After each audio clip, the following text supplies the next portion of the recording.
Téléspectateurs du village de Kassaro, région de Kita, merci de cette confiance renouvelée au programme de Renouveau TV. Bienvenue dans votre émission Les Grands Jurys.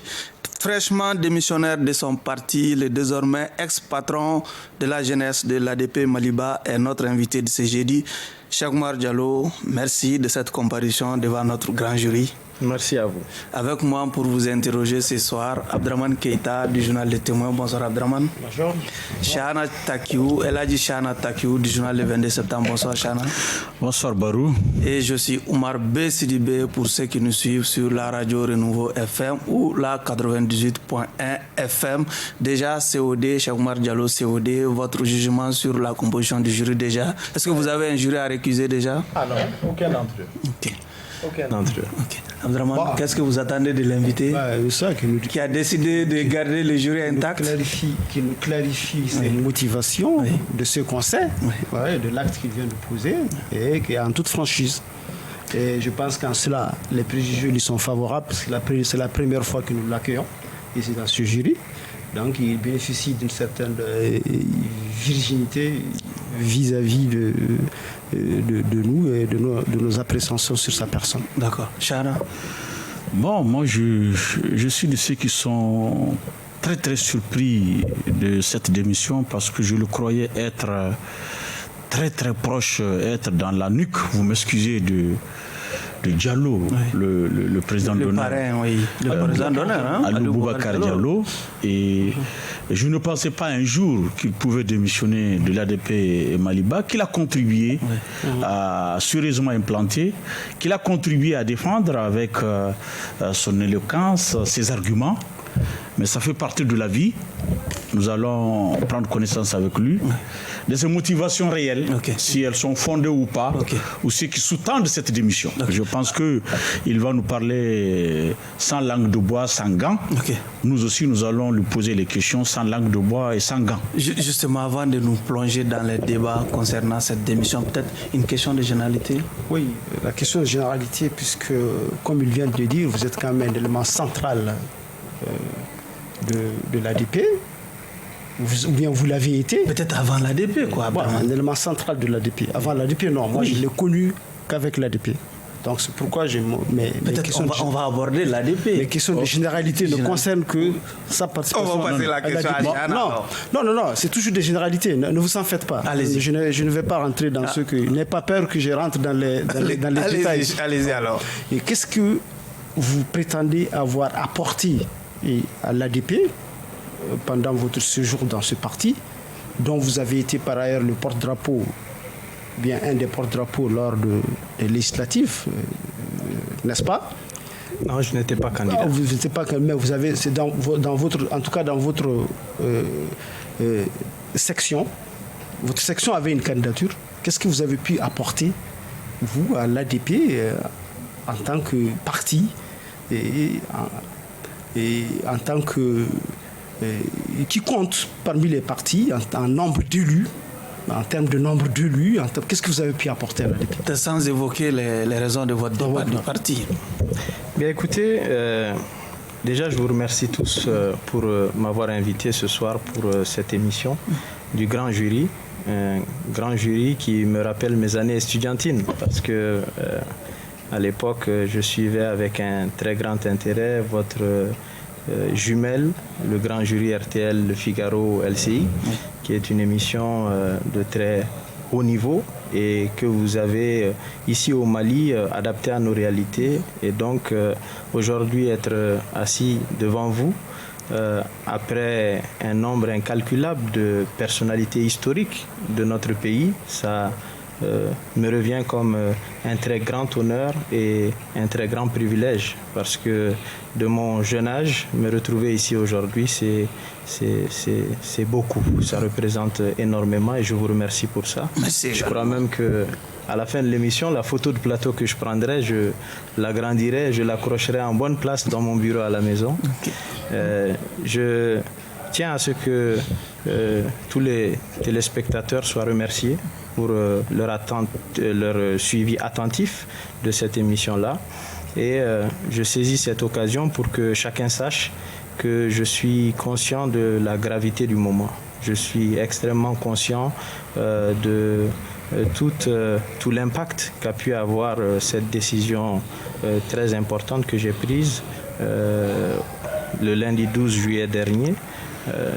J'en suis tout autant conscient parce que j'ai senti un formidable élan de solidarité qui m'a été manifesté sur les réseaux. Peut-être pour revenir à la question des... Voilà. Oui, c'est parce que quand on lit votre lettre d'émission, on aura toute la latitude de développer tout ça. Dites que vous avez étudié tous les combats au sein de l'IDP. Donc voilà, si on peut avoir une idée de ce que vous prétendez avoir apporté au parti. Vous savez, je crois que j'ai rejoint le parti en mars 2013 sur la base d'un certain nombre de convictions. Convictions qui sont celles qu'aujourd'hui le Mali a besoin de redonner de l'espoir. La classe politique elle-même particulièrement a besoin de redonner de l'espoir à nos compatriotes et de faire en sorte d'incarner un nouveau style de leadership. Dans cela, il y a également des convictions profondes qui sont celles qu'aujourd'hui notre pays est un pays dans lequel la justice a besoin d'être renforcée. Nous avons besoin de réformer ce pays. Nous avons besoin de faire en sorte que les Maliens se sentent en confiance face à leur État. Nous avons besoin de faire en sorte qu'aujourd'hui notre pays puisse engager un développement économique réel qui permette de sortir les gens d'une certaine précarité, qui les entraîne vers la violence, qui les entraîne vers le désarroi et qui les pousse à mener un certain nombre d'actions qui peuvent porter préjudice à la cohésion nationale. En 2013, lorsque j'ai rejoint le parti, donc j'étais le secrétaire politique adjoint du comité exécutif et jusqu'au premier congrès, j'étais ensuite secrétaire politique. Dans ces fonctions-là, je crois que chacun s'accordera à dire que c'est beaucoup de travail de construction idéologique au niveau du parti. C'est un travail aussi qui est fortement imprégné de la défense des différentes positions que le parti prendra, quelles qu'elles soient, pour faire en sorte que les Maliens en saisissent la cohérence. Et aujourd'hui, après ce 12 juillet, enfin plutôt avant ce 12 juillet, j'étais le président du mouvement national de la jeunesse de notre parti. J'ai tenté autant que possible de lui donner une certaine visibilité, de faire en sorte qu'elle soit suffisamment structurée pour qu'elle puisse apporter au combat politique que notre parti mène. Et je suis extrêmement fier de tout ce que j'ai pu partager avec mes anciens camarades de l'ADP Maliba au niveau de l'ADP. Ok. Chana, une question de généralité. Monsieur Cheikh Oumar Diallo, vous êtes un jeune brillant, hein? Je vous ai suivi de 2013 à aujourd'hui. J'étais vraiment séduit par sa cohérence, ses interventions, tout ça là. Vous êtes un jeune, vous êtes en train de chercher votre an 6 ans.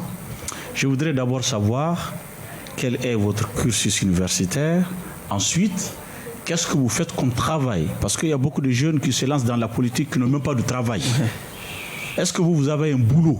Qu'est-ce que vous avez comme un travail? Est-ce que vous êtes un fonctionnaire, un contracteur dans une entreprise? Qu'est-ce que vous faites comme profession? Mais écoutez, en ce qui concerne le cursus universitaire, j'ai eu la chance, après avoir obtenu mon baccalauréat au lycée Coranso de Bamako, d'avoir été 3 ans aux États-Unis pour suivre des études générales qui devaient me conduire vers les métiers juridiques ou politiques.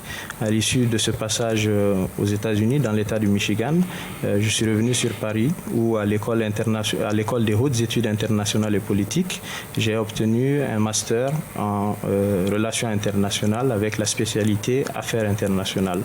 À la suite de ce premier master, qui était dans une école privée donc, sur les conseils de mon directeur de mémoire, je me suis réorienté vers une université publique française, l'université René Descartes, dans laquelle j'ai poursuivi des études de master en sciences juridiques, économiques et de gestion, spécialité droit et politique du développement. À mon retour au Mali ici, c'est sûr que comme tout étudiant fraîchement diplômé, ça n'a pas été facile. J'ai pendant 2 ans cherché ma voie. Je me suis ensuite lancé à mon propre compte en mettant en place un cabinet qui est un cabinet de conseil en marketing politique qui a évolué jusqu'aux événements de mars 2012, à la suite desquels forcément le contexte a fait que beaucoup d'activités économiques n'ont pas pu survivre à cela. En 2013, j'ai rejoint le bureau du vérificateur général pendant 3 ans, où je travaillais dans la cellule communication du vérificateur général.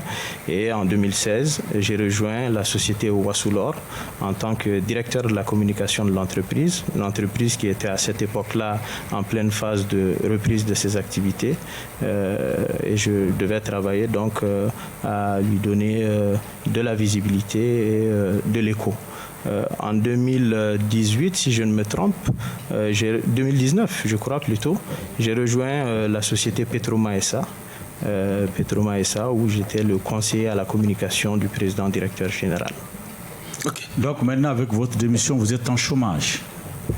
Je crois que les fonctions politiques et les fonctions professionnelles ne sont pas liées. Pour le moment, je reste le conseiller à la communication de la société Petroma. Comment vous pouvez concilier ça, être contre ses intérêts politiques et travailler dans sa société?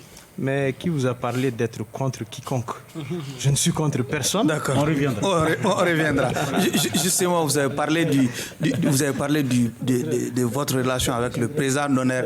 S'il vous plaît, Abdourahmane, vous avez parlé du président d'honneur du parti, claquer les portes d'un parti qui vous a vu quand même permis de faire vos premiers pas dans la politique. Si la décision a été facile pour vous, quand on a vu la complicité apparente qui existait entre vous et ce président d'honneur, est-ce que vous avez passé peut-être une nuit blanche ou des nuits blanches avant de prendre cette décision de partir de l'ADP Maliba? Vous savez, ça n'a véritablement pas du tout été facile. Oui. Vous imaginez, comme je vous l'ai dit, 8 années de combat acharné au sein d'un parti politique où j'ai tout donné. Toute ma vie, toutes ces 8 années, je les ai entièrement consacrées à ce parti-là et à faire en sorte qu'il soit connu et reconnu comme une force politique incontournable. Et donc, quand on arrive à prendre ce genre de décision-là, c'est que c'est le fruit d'une très longue et très douloureuse réflexion, mais qui, en toute responsabilité, quand on est en politique, doit être prise. Et j'espère que dans le cours du débat, j'aurai l'occasion de revenir sur le cheminement politique et intellectuel qui m'a conduit à prendre cette très lourde et grave décision. Nous y sommes. Il faut voilà, justement, est-ce que vous aviez informé les parrains avant de rendre public votre lettre de démission, par exemple? Vous savez, les relations personnelles et ce genre de détails personnels, je les garde pour moi. Ce que j'aimerais que l'on retienne, c'est les actes qui ont été publiquement posés. Pourquoi vous avez démissionné, je me tiens. Vous savez, depuis la création du parti, et de manière générale, dans la vie en général, il y a toujours de la concurrence, de l'adversité, il y a toujours des difficultés. On n'est jamais dans un environnement qui reste toujours totalement positif et acquis. Cet environnement-là, il était, je dirais, extrêmement toxique au sein du parti pendant de très très longues années. Ce n'est pas quelque chose qui est tout récent. Mais cet environnement toxique, j'ai accepté d'y faire face parce que je sais que c'est le propre de la vie en groupe. J'ai accepté cela parce que je me suis dit qu'il y a des règles qui régissent le fonctionnement des différentes formations politiques, dont celle dans laquelle j'étais, et que ces règles-là permettraient à chaque militant de rester dans leurs droits. À chaque fois que j'ai fait face à de la difficulté, c'est ces textes-là qui m'ont permis de poursuivre mon ascension au sein de cette formation politique. Et malheureusement, les derniers événements qui sont ceux survenus en commune 5 du district de Bamako ont été des événements malheureux dans le cadre desquels j'ai constaté des violations absolument flagrantes. Vous parlez de ce congrès extraordinaire qui vous a vu... Non, ce n'est pas un congrès, c'est une conférence de section extraordinaire. C'est une prétendue conférence de section. Extraordinaire. Extraordinaire, oui. disent-ils. Vous avez débarqué, hein? Oh, vous savez, les gros mots, je comprends qu'en tant que journaliste, vous vouliez faire un peu de sensationnel sur cela, mais... Vous aussi, en tant que communicateur, vous le comprenez. Mais vous n'avez pas survécu à cette conférence extraordinaire, quand même. Non, mais vous savez, les textes encadrent très clairement la manière par laquelle une conférence extraordinaire de section doit se tenir. Conférence, qu'elle soit ordinaire ou extraordinaire. Dans le cas d'espèce, cette conférence extraordinaire de section n'a pas été régulièrement convoquée. Elle n'a pas atteint le quorum requis pour pouvoir délibérer régulièrement et elle a inclus dans son ordre du jour des points qui sont des points qui ne peuvent pas être discutés par une conférence aussi extraordinaire soit-elle. Dans les textes de l'ADP Maliba, il est clairement établi que le renouvellement d'un bureau se passe tous les 4 ans. Il n'existe nulle part dans les dispositions statutaires et réglementaires de l'ADP Maliba un renouvellement en cours de mandat. Or, c'est ce que ceux-ci demandaient avec, bien évidemment, le soutien de certaines personnes qui étaient extrêmement haut placées dans le parti. Est-ce qu'on peut les nommer rapidement? Oh, mais j'ai déjà eu à le faire, je l'ai dit, je ne veux pas revenir sur cela, mais je crois que c'est très clair. J'ai d'ailleurs des correspondances très claires qui ont été signées par certains de ces frondeurs. Les textes ont été violés et eux, ils disent que les textes ont été respectés parce que c'est plus de 90% des membres de la section qui ont demandé une conférence de section extraordinaire.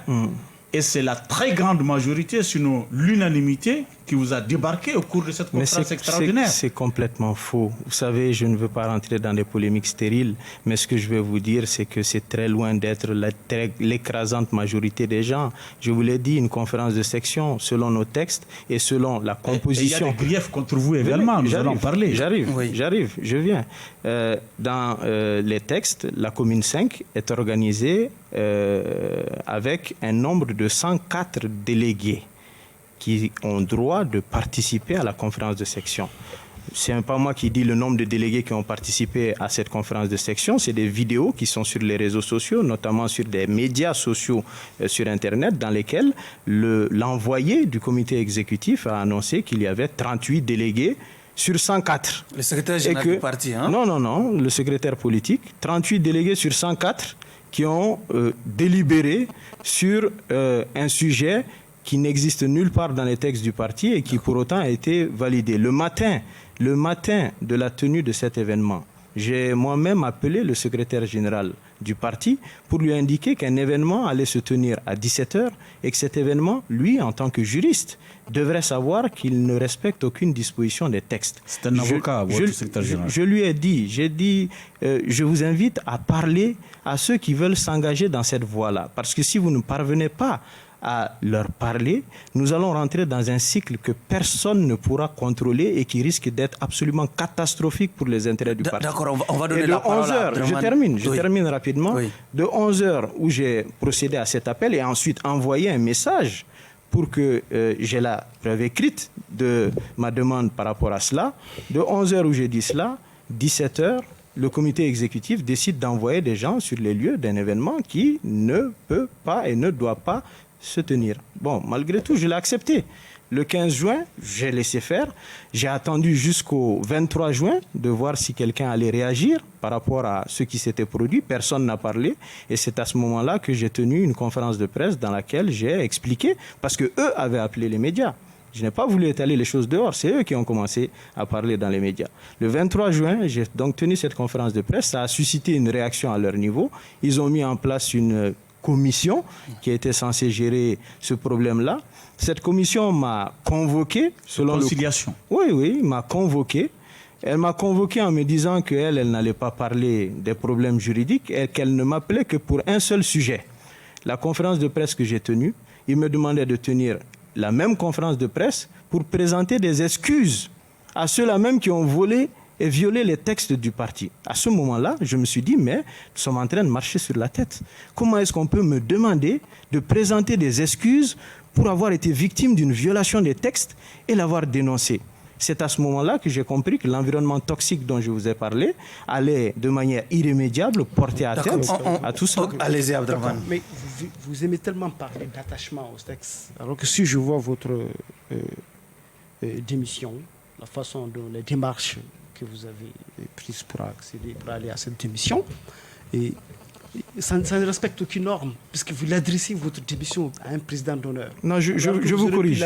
Je vous corrige. Je me permets parce que j'ai adressé 2 courriers. Laissez-le terminer sa question. Voilà, nous, le courrier que nous on a reçu, c'est un courrier adressé au président d'honneur et à qui vous dites de transmettre aux autres effectivement vos remerciements et vos amitiés pour leur compagnonnage et votre là. C'est ce courrier-là que nous connaissons. Oui, c'est ce courrier que vous avez peut-être vu, mais voilà, sur ma page officielle et ce qui a été déposé au niveau du siège national de l'ADP Maliba, ce sont 2 correspondances.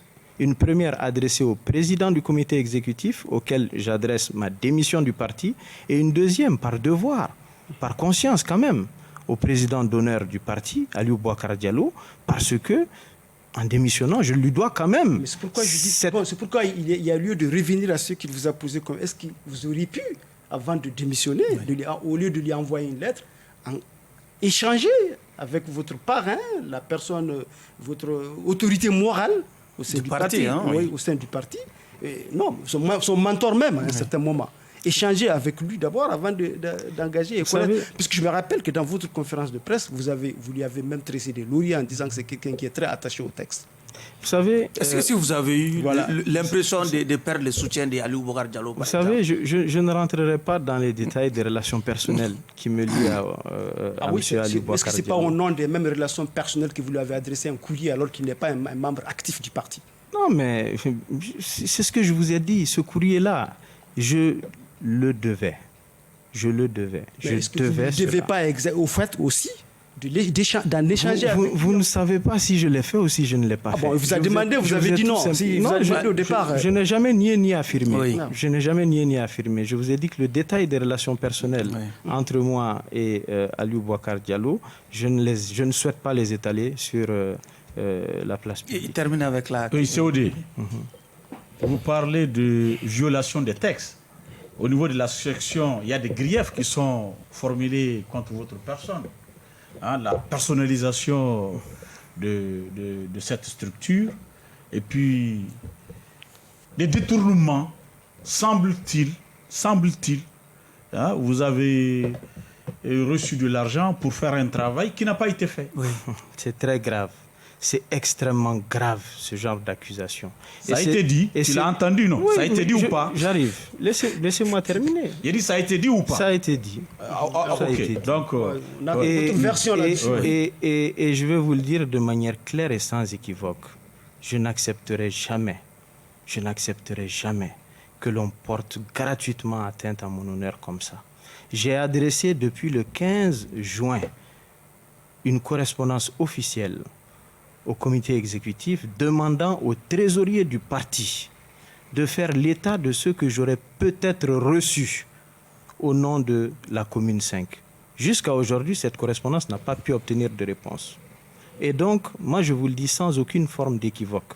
Ceux qui me connaissent et savent exactement ce qu'il en est. Donc, on était dans une forme de cabale dans laquelle il fallait forcément trouver le moyen de me stopper parce que j'organisais simplement un meeting au niveau du Palais de la Culture, meeting qui était une première organisé par un militant du parti au niveau de ce Palais de la Culture, et c'est dans cette perspective-là qu'il fallait tout faire pour chercher à me débarquer, quel qu'en ait été le moyen, simplement parce que si j'avais organisé celui-ci, après ce meeting-là, j'aurais été intouchable. Est-ce que ce n'est pas cet argent qu'on vous reproche, 14, certains parlent de 14, d'autres parlent de 20 millions, est-ce que ce n'est pas cet argent-là que vous avez utilisé à votre propre compte? C'est complètement faux. C'est complètement faux. Je sais très bien comment les choses se sont passées. Et je mets au défi ceux qui sont en train de raconter ces histoires-là. C'est 14 ou 20 millions? Je vous dis que je mets au défi ceux qui sont en train de raconter cette histoire-là de sortir avec. Je les mets au défi d'en parler. Je les mets au défi de sortir avec cela. Ça, c'est de la calomnie, du mensonge. Et je suis vraiment ulcéré quand j'entends ce genre de choses-là. Aujourd'hui, comme je vous l'ai dit, j'ai tourné la page de l'ADP Maliba. Et je suis en train de me tourner vers l'avenir. Et je pense que c'est cet avenir-là qui compte aujourd'hui. Justement, avant de tourner cette page, entre la tenue de cette conférence extraordinaire et votre meeting du mouvement Kokora, qu'est-ce qui s'est passé entre-temps? Mais ce qui s'est passé, c'est simplement cette conférence extraordinaire de section, c'est tout. Mais moi, je n'ai rien compris. Il n'y a aucun motif valable. S'il y a quelque chose, mais qu'on vienne me le dire clairement. Mais comment pouvez-vous expliquer qu'aucune des correspondances que j'ai adressées au parti n'a été répondue? Selon vous, aujourd'hui, une cabale contre aujourd'hui, vous? Mais vous gênez qui? Vous portez ombrage à qui? Écoutez, pourquoi une cabale simplement, est dressée contre un cadre émérite du parti comme vous? Revenez simplement aux déclarations qui ont été faites le lendemain de ma démission et qui vous permettront de tout comprendre. On est allé m'accuser d'organiser un culte de la personnalité soi-disant autour de ma personne, et dans le même temps, on m'accuse de ne pas suffisamment dire le nom d'un tel ou d'un tel lors de mes événements ou de mes activités. Pour tous ceux qui me connaissent, vous savez à quel point je me suis battu pour ce parti, à quel point j'ai tout donné pour ce parti et pour ses dirigeants. Donc me retrouver aujourd'hui face à une telle ingratitude, je dis que c'est complètement scandaleux et c'est honteux. As-tu affiché des ambitions qui contrarient celles de votre président d'honneur ou quoi? Vous savez, moi, la seule ambition que j'avais, c'était d'aider mon parti, c'était de faire en sorte qu'il puisse s'imposer sur la scène politique nationale. J'avais manifesté un intérêt pour la coordination du district de Bamako, coordination vers laquelle je souhaitais porter ma candidature, et je crois que peut-être ça a suscité un certain nombre d'inquiétudes de part et d'autre par certaines personnes au sein du parti. Mais moi, je crois que voilà, ce qui compte aujourd'hui, c'est qu'on comprenne que dans tout ce qui s'est passé, j'ai toujours cherché à préserver l'intérêt de ce parti. J'ai toujours cherché à faire en sorte que soit préservée son image. Malheureusement, j'ai constaté que les coups qui ont voulu m'être portés étaient des coups très bas, des coups très très bas.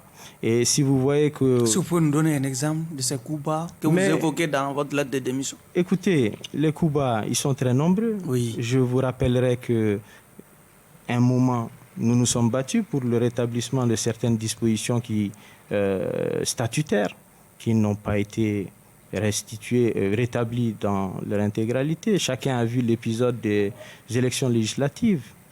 Chacun a pu voir également avec quelle difficulté la section de la commune 5 a été élue le jour de l'installation de la section de la commune 5. Dans la même matinée, certains ont formé des délégations entières pour tenter d'empêcher l'installation de la section de la commune 5. Certains, quand vous dites certains COD... Vous savez, je crois que tout est clair. Oui. Je crois que tout est clair. Allez-y. C'est-à-dire, quand on vous entend, je sais pas, on a l'impression que quand on suit la démarche, on a l'impression que votre démission a été quelque peu précipitée par quelque chose, puisque vous avez dit lors de votre... Ce qui m'a conduit à cette démission... Termine sa question, s'il vous plaît. Lors de votre conférence de presse, qu'en réalité, vous ne faites rien à la hâte, vous savez, pourquoi alors vous n'avez pas attendu que les instances appropriées du parti siègent et rendent leurs décisions? On a l'impression d'une certaine fuite en avant. Mais il y a quelque chose qui a... Ouais, je veux vous le dire. Vous avez pressenti dans ce cas qu'il y avait dans l'air peut-être si vous voulez, une exclusion. Vous savez, je veux vous dire, dès l'instant où, comme vous le dites, l'instance qui est censée travailler à trouver une solution à ce problème vient vous dire qu'elle n'a pas mandat pour gérer ce problème et que tout ce qu'elle recherche, c'est que je présente des excuses pour avoir été une victime, dès cet instant, on comprend qu'il n'y aura aucune solution. Vous parlez de l'instance que dirige Youbaba, le ministre Youbaba. Je parle de leur décision au moins. Mais leur décision, je l'ai attendue pendant plus d'1 mois. J'ai introduit des recours. Le recours collectif qui a été introduit le 26 du mois de juin. Ce recours collectif, on n'a pas besoin d'attendre 1 mois pour réagir à un recours. Tout est très clair, j'ai tout établi. La veille de la rencontre de la commission de conciliation, vous n'avez pas attendu. On ne m'a jamais informé qu'il y ait une quelconque rencontre de la commission de conciliation. D'accord. J'ai d'ailleurs toujours été maintenu dans une opacité incroyable depuis le mois de mai 2019, à chaque fois. Dis-nous la vérité. Dis-nous la vérité. Mais qu'est-ce qui s'est réellement passé? Est-ce qu'il y a eu un problème entre toi et Youbaba, ou bien entre toi et le président d'honneur Aliou Boubacar Diallo, ou bien entre toi et le secrétaire général? Qu'est-ce qui s'est réellement passé? Est-ce que ce n'est pas des questions de personnes plutôt que de questions de procédure? Non, c'est des questions de conviction. C'est des questions très claires de conviction. Tout le monde a pu voir la violation flagrante qu'il y a eu des textes de notre parti. Mais dans tous les partis, on assiste à des situations comme ça. On s'y accommode. Hein? Écoutez, pourquoi vous êtes avec votre patron, votre parti, que vous avez contribué, et puis bon, vous refusez d'accepter. On va laisser l'invité répondre à la question. Monsieur Tafiou, je ne suis pas du genre à m'accommoder avec des violations de textes. Je ne suis pas du genre non plus à continuer à travailler dans un environnement où il n'y a plus aucune règle du jeu qui puisse être respectée. Je le dis et je le maintiens, les textes du parti ont été intégralement violés lors des événements qui se sont déroulés durant le mois de juin.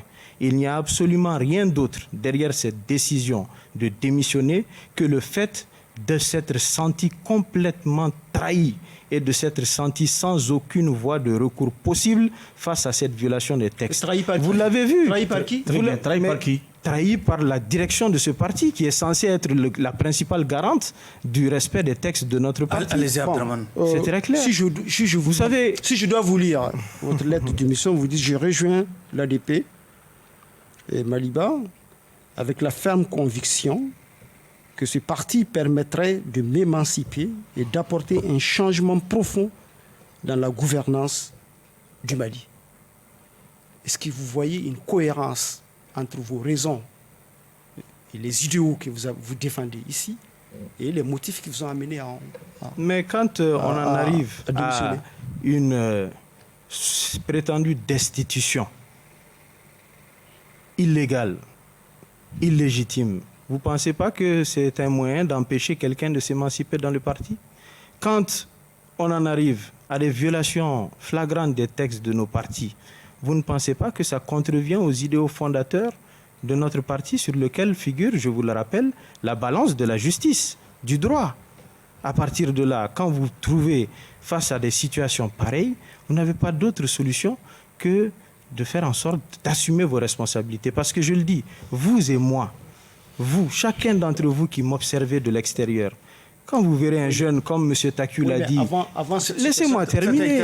Laissez-moi terminer.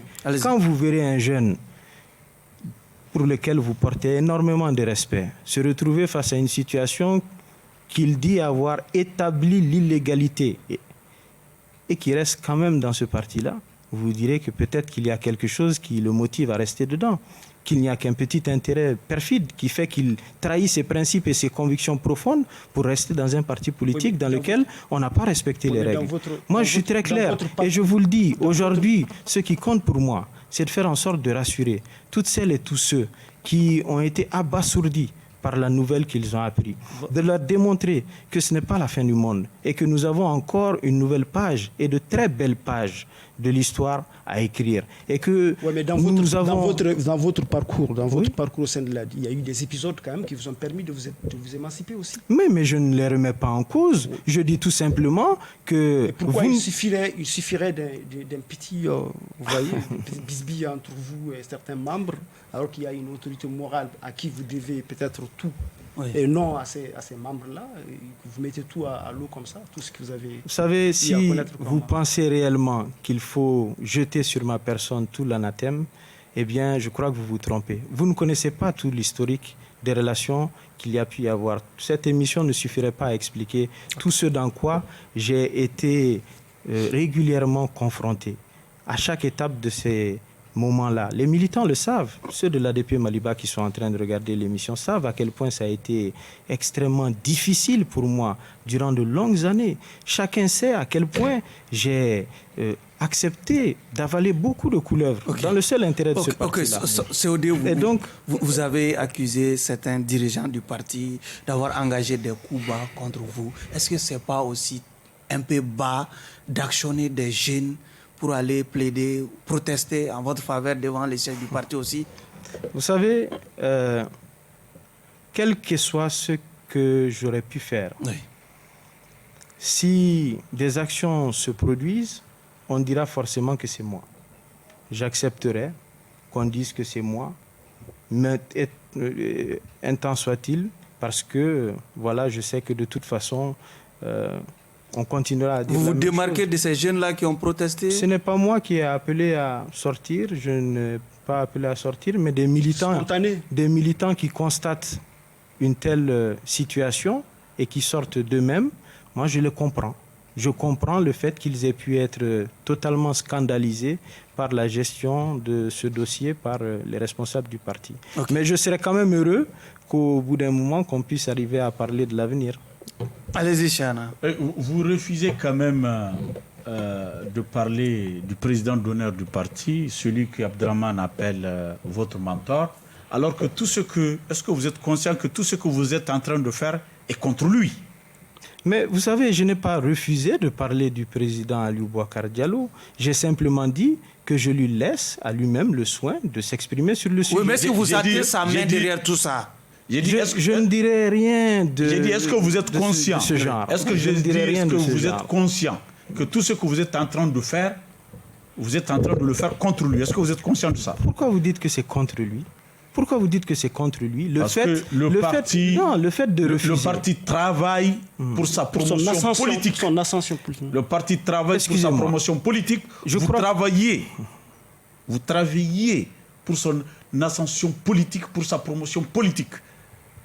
Acceptez aujourd'hui qu'il y a une rupture entre vous et le président d'honneur, qui est par ailleurs votre patron. Je vais vous le dire. Un parti politique, c'est avant tout des principes, c'est avant tout des règles. Et si on veut considérer que le fait de ne pas accepter que ces règles-là soient en permanence bafouées, cela veut dire que je serais contre une personne, eh bien c'est votre jugement. Moi, personnellement, ce que je retiens, c'est que mes principes, mes convictions m'interdisent d'accepter de rester dans une situation où les textes du parti... D'accord, vous avez démissionné de l'ADP Maliba. Est-ce que vous allez démissionner de la société de Petroma, là où vous travaillez, la société de Boubacar Diallo? Est-ce que vous allez démissionner de cette société? Cela n'est pas un sujet que je vais discuter ici. Si cela doit se faire ou non, vous le verrez bientôt. COD, avec le recul, est-ce que vous comprenez aujourd'hui Amadou Cham et Sori Ibrahim Traoré qui ont claqué la porte du parti avant vous?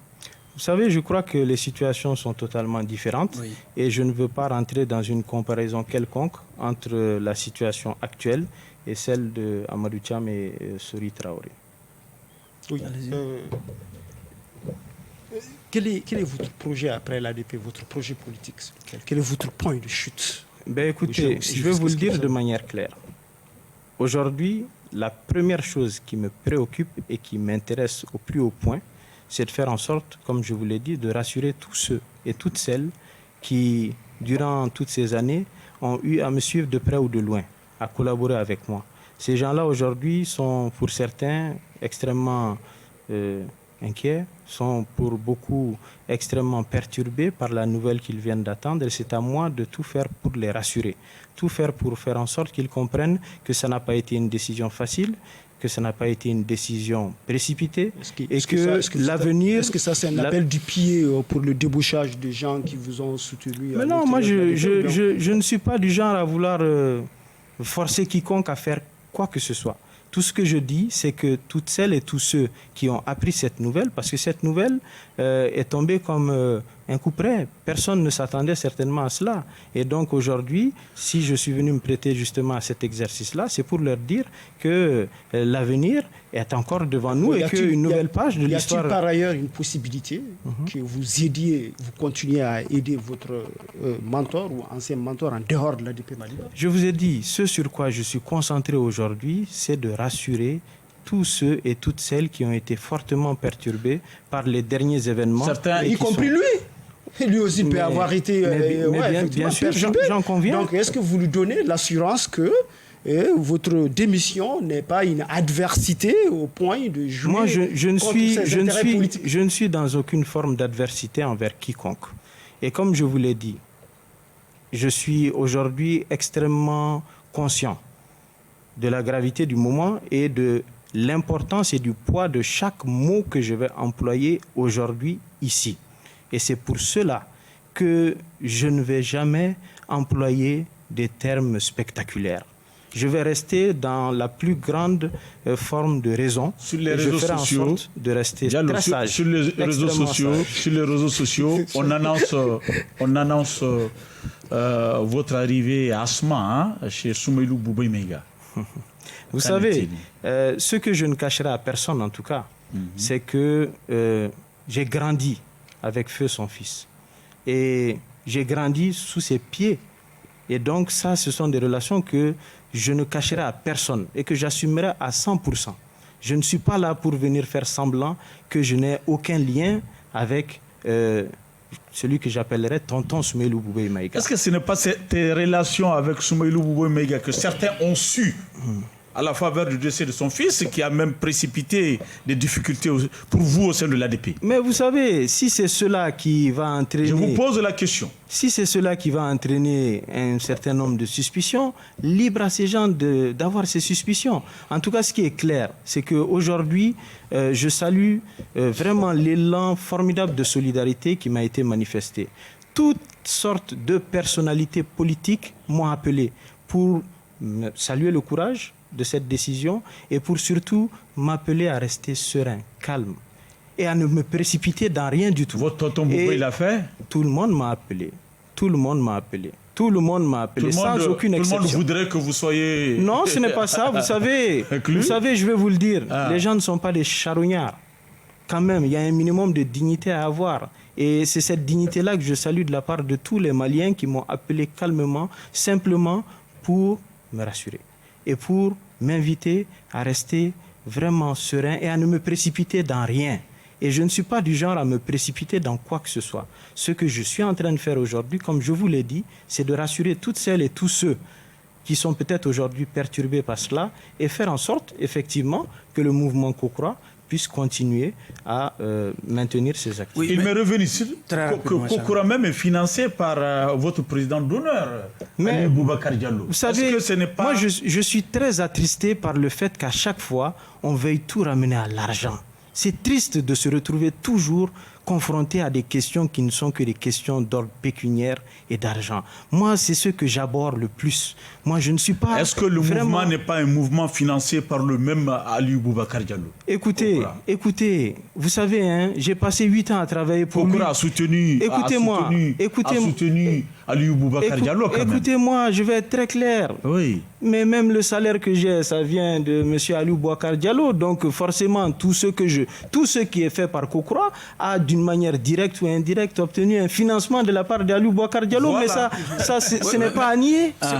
C'est une évidence. Ça a eu lieu, effectivement. Maintenant, le robinet sera un peu fermé. Est-ce que ça ne jouerait pas sur vos activités futures? Vous savez, le mouvement n'a jamais été un mouvement qui a vécu par l'argent. Le mouvement a vécu par la force de la conviction de ses membres. Et la première des convictions de ses membres, c'est qu'aujourd'hui, il faut se faire le combat de la promotion de la bonne gouvernance.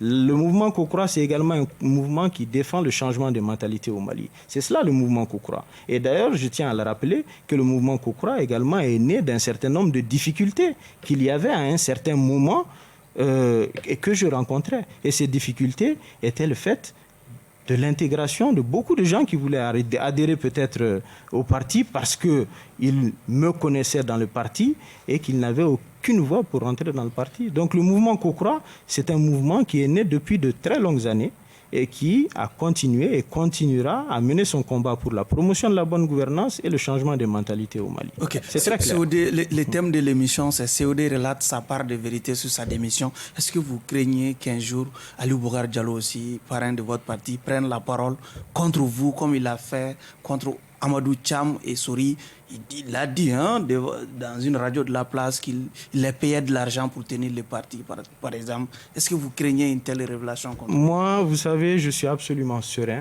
et j'ai la conscience. On vous paye également de l'argent pour tenir les partis. Mais je suis salarié dans une de ces sociétés. Non, bien sûr qu'on va me payer. Au-delà du salaire, c'est logique. Ce n'était pas les salaires qui faisaient allusion. Non, je n'ai jamais reçu de salaire en tant que militant du parti. Jamais de la vie. Il dit qu'il payait des millions, 1 million à certains. Je n'ai jamais reçu de salaire en tant que militant du parti et cette déclaration, je la dis, je la maintiens. J'ai été et je suis toujours un employé de sa société et à ce titre-là, je suis rémunéré.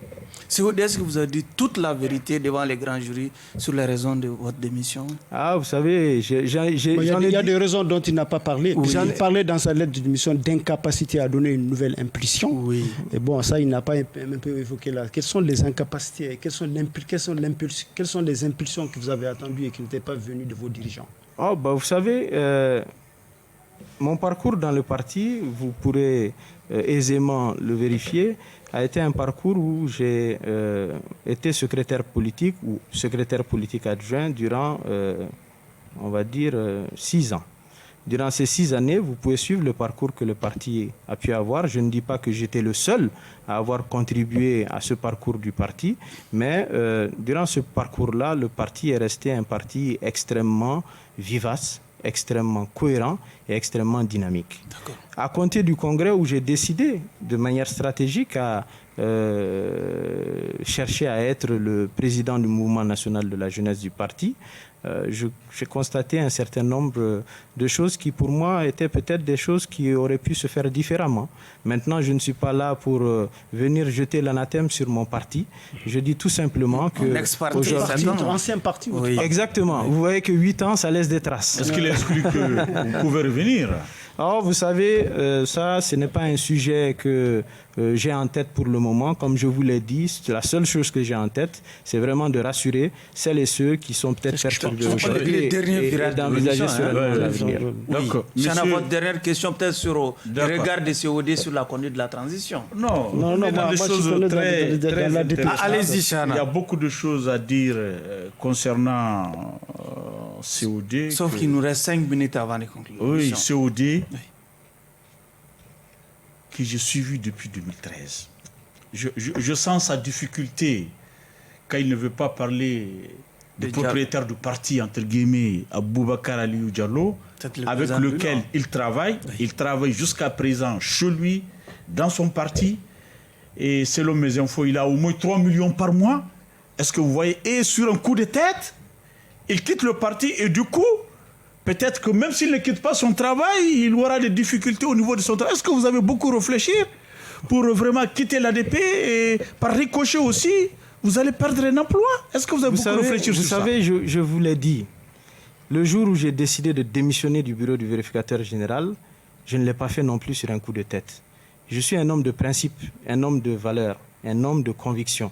Et celles-ci sont celles qui sont mon fondement principal. J'ai fait le choix de m'engager en politique. Et ce choix de m'engager en politique n'est pas un choix qui doit être guidé par des intérêts financiers, mais par le seul et unique principe de mes convictions. Et c'est celle-là que j'ai senti contredite, c'est celle-là que j'ai senti bafouée. Et à partir de là, moi, tout ce que je regarde, ce sont mes principes et mes convictions. Okay. Et le premier de mes principes, c'est la justice, c'est le droit, c'est la légalité. Même si cela vous coûterait votre travail. Vous savez, Dieu est le seul omnipotent et le seul omniscient. Et seul Dieu connaît l'avenir d'un être humain. D'accord. Et donc, moi, aujourd'hui, ce qui compte pour moi, c'est de pouvoir revenir dans le débat sur le Mali. Parce que comme vous avez pu le constater aujourd'hui au cours de cette émission-là, eh bien, malheureusement, nous n'avons parlé que de petits détails qui sont tout autres que ceux qui préoccupent réellement nos compatriotes. Voilà, ces détails nous intéressent. Et que non, je comprends, mais c'est normal. Oui. Mais c'est ce que je veux dire. Que vous êtes là. Oui. C'est parce que vous êtes démissionnaire de l'ADP qu'on vous a convié. Excusez-moi. Et ce que j'aimerais rajouter, c'est que c'est une des motivations supplémentaires à ma démission. Parce que depuis plus d'1 an, je ne suis que dans ça, dans des querelles, dans des difficultés, dans des problèmes qui ont complètement sorti mon action politique du cadre d'un combat pour le Mali et d'un combat idéologique. Okay. Et donc aujourd'hui, je compte revenir dans ce combat idéologique, je compte participer activement à la vie politique de mon pays et faire en sorte que toutes ces 8 années qui ont été consacrées ne soient pas la fin de mon parcours politique, mais le début d'une nouvelle aventure. Et je n'insulte nullement le passé, ni le présent, ni l'avenir. Ce que je dis clairement et nettement, c'est qu'aujourd'hui, eh bien, effectivement, j'ai dû très difficilement tourner la page de l'ADP Maliba et maintenant je me concentre sur l'avenir et rien que l'avenir. Et cet avenir-là, c'est le Mali. Cet avenir-là, c'est des convictions et des principes. Comment vous voyez l'avenir du Mali dans cette situation que nous vivons depuis combien de temps avec des coups d'État qui se succèdent, avec des débats autour de la possibilité ou non d'organiser des élections et de quitter cette situation de crise institutionnelle que nous connaissons depuis pratiquement combien d'années? Comment vous voyez l'avenir du Mali? Bien écoutez, je crois que la situation dans laquelle le pays se trouve est le résultat de la mauvaise gouvernance, il faut le dire comme cela. Et aujourd'hui, nous avons beaucoup de défis à relever, des défis qui sont des défis liés justement à l'amélioration de cette gouvernance-là, à la réforme générale de notre pays, politique et institutionnelle, et au rétablissement d'une forme de confiance entre les Maliens et leurs gouvernants. Moi, je crois qu'aujourd'hui, notre pays est engagé dans une transition qu'il faut aider, qu'il faut soutenir, qu'il faut accompagner pour faire en sorte qu'elle puisse accomplir ses missions fondamentales, parmi lesquelles figurent bien évidemment les réformes politiques et institutionnelles, mais également l'organisation des scrutins dans notre pays. Est-ce que c'est différent de ce que l'ADP porte comme idéal? Non, mais vous savez, je vous l'ai dit, le fondement et la base de ma démission de ce parti-là, c'est... Ce n'est pas le partage d'idéal. Non, c'est principalement la violation très importante des textes du parti. Qu'on dise que c'est des détails, eh bien je l'accepterai. Je sais qu'aujourd'hui, effectivement, chacun aura son interprétation de cela. Et ce qui compte pour moi aujourd'hui, c'est l'appréciation générale que les Maliens auront à ce sujet-là. Et je crois que de manière globale, les gens ont compris ce qui s'est passé durant ces années et je sais que voilà, nous continuerons à continuer à exister et à travailler politiquement. Sur deux dernières questions, vous êtes un homme politique. Les politiques aujourd'hui sont divisés entre s'il faut mettre en place un organe unique chargé d'organiser les élections ou s'il faut reporter la mise en place de cet organe. Où est-ce que vous vous situez par rapport à ces deux contingences? Ou peut-être même reporter les élections, ce qui entraînerait peut-être une prolongation de la transition. Il y a tout ça. Oui, je crois tout d'abord en ce qui concerne le report ou le maintien des élections qu'il faut laisser le temps au Premier ministre de présenter devant le Conseil national de transition son programme qu'il compte mettre en œuvre durant ses fonctions, durant cette période. Maintenant, pour ce qui est de l'organe unique de gestion des élections, je crois que tout le monde est d'accord qu'il en faut un.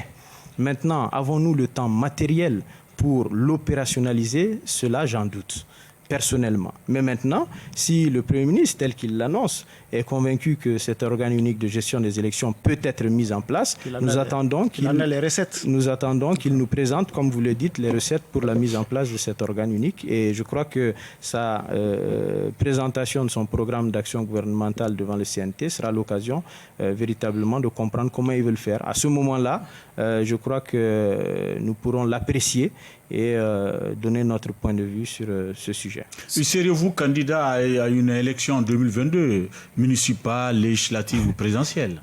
Comme je vous l'ai dit, ça là, c'est le dernier de mes soucis.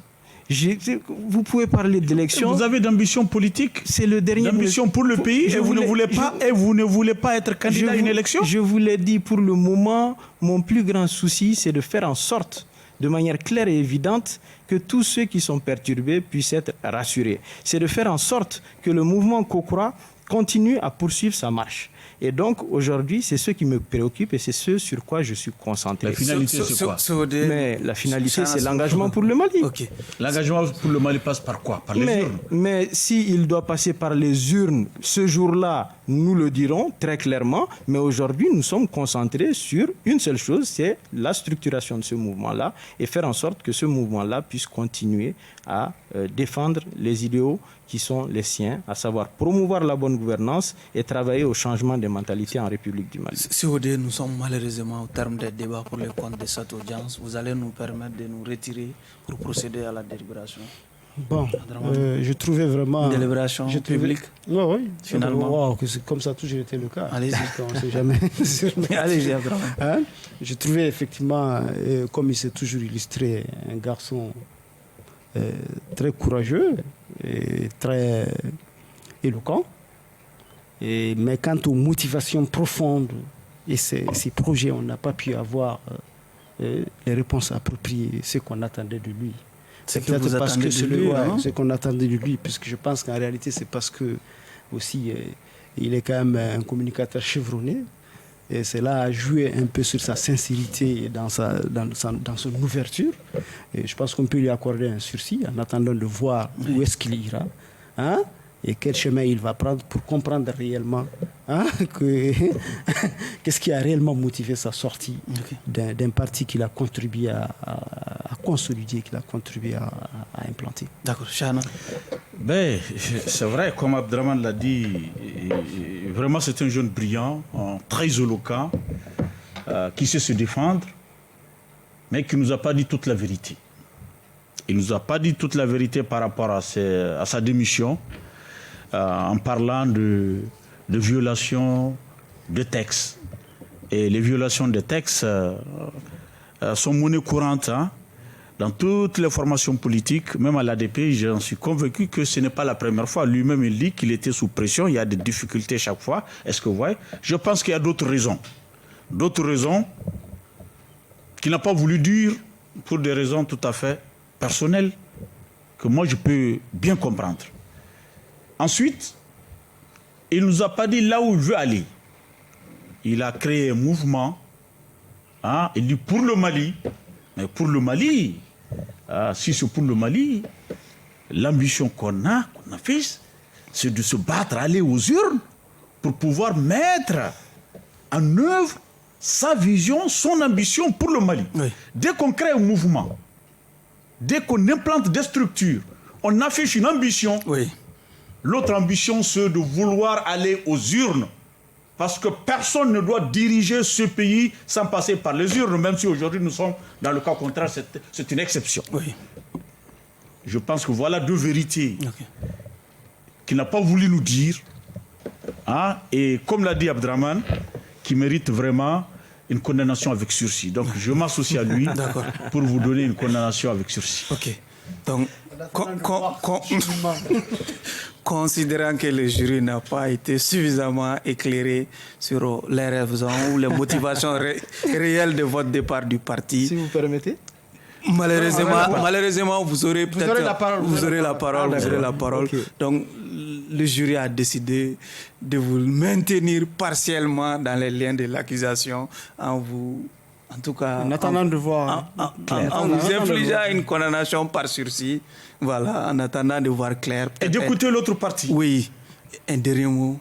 Vous savez, peut-être que vous n'avez peut-être pas bien compris les motivations, mais je vous le dis et je vous le répète, c'est la volonté réelle. Sauf qu'il nous reste que 30 secondes. De ne pas respecter les textes du parti. Oui. C'est la seule et unique, principale, fondamentale raison de ma démission. Je ne peux pas concevoir qu'un parti politique fonctionne sans texte. Ça, je crois que c'est très clair dans ma tête et je l'assume à 100%. Okay. Deuxièmement, je dirais que j'ai dit clairement ce que j'allais faire. Rassurer tous ceux qui sont perturbés par cette décision et qui tiennent à mon engagement politique et œuvrer à ce que le mouvement Co-Croix poursuive sa mission de promotion de la bonne gouvernance et du changement des mentalités en République du Mali. C'est très clair. Nous sommes malheureusement au terme de cette émission, le grand jury qui recevait Cheikh Oumar Diallo, démissionnaire de l'ADP Maliba, ex-patron de la jeunesse de ce parti. Merci à vous de nous avoir suivis et à notre numéro de votre émission, les grands jurys. Encore une fois, clin d'œil à tous nos téléspectateurs du côté de Kassaro, région de Kita.